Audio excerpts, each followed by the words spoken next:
నమస్తే, welcome to universal talkies. నేను మీ anchor Soumya.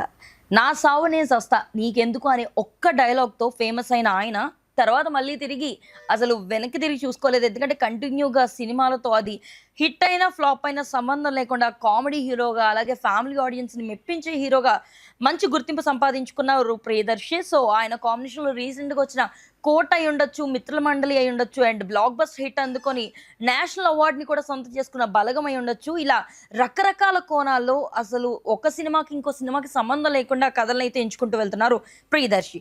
So next లైనప్లో పెట్టిన సినిమా కూడా అంతకు మించి ఉండబోతుందని తెలుస్తుంది. ఎందుకంటే 2025లో వచ్చిన మిత్రమండలి ఆశించిన ఫలితాన్ని ఇవ్వలేకపోయింది. బట్ నెక్స్ట్ తీయబోయే సినిమా ఖచ్చితంగా ఆయన కెరియర్లో మంచి హిట్ అందించాలని అండ్ ఎంచుకునే కథ విషయంలో కూడా ప్రాధాన్యత ఇవ్వాలని ప్లాన్ చేస్తున్నారు ప్రియదర్శి. ఈ నేపథ్యంలోనే ఆయన సినిమాకి సంబంధించి వచ్చిన కొత్త న్యూస్ ఖచ్చితంగా ఇది ప్రియదర్శి ఫ్యాన్స్తో పాటు తెలుగు ఇండస్ట్రీ కూడా ఒక మంచి విషయంగా అయితే కనిపిస్తుంది. సో సుకుమార్ మరియు బన్నీవాస్ కాంబినేషన్లో వీళ్ళిద్దరూ నిర్మాతలుగా వర్క్ చేస్తూ సుకుమార్ శిష్యుడైన ఒక వ్యక్తి ప్రియదర్శి మూవీకి డైరెక్షన్ని అందించబోతున్నారనే వార్తలు అయితే ఇప్పుడు ప్రస్తుతం సినీ వర్గాల్లో టాక్గా నిలిచాయి. సో దీనికి రైటప్ అంతా కూడా సుకుమార్ ఇస్తుంటే ఆయన శిష్యుల్లోనే ఒక మెయిన్ శిష్యుడిగా ఉన్న వ్యక్తి దీనికైతే డైరెక్షన్ చేయబోతున్నారంట. అండ్ ఈ సినిమా మెయిన్లీ కథే హీరోగా ఉండేలా ప్లాన్ చేస్తున్నారంట సుకుమార్ మరియు బన్నీవాస్. మరి వీళ్ళిద్దరు సంస్థలో ఇలా ఒక సినిమాని తీయడం, అందులో మెయిన్లీ ప్రియదర్శిని కోరుకోవడం. ఎందుకు అంటే సుకుమార్ ఎప్పుడు ఎంచుకున్నా కూడా ఆ హీరోస్ ఖచ్చితంగా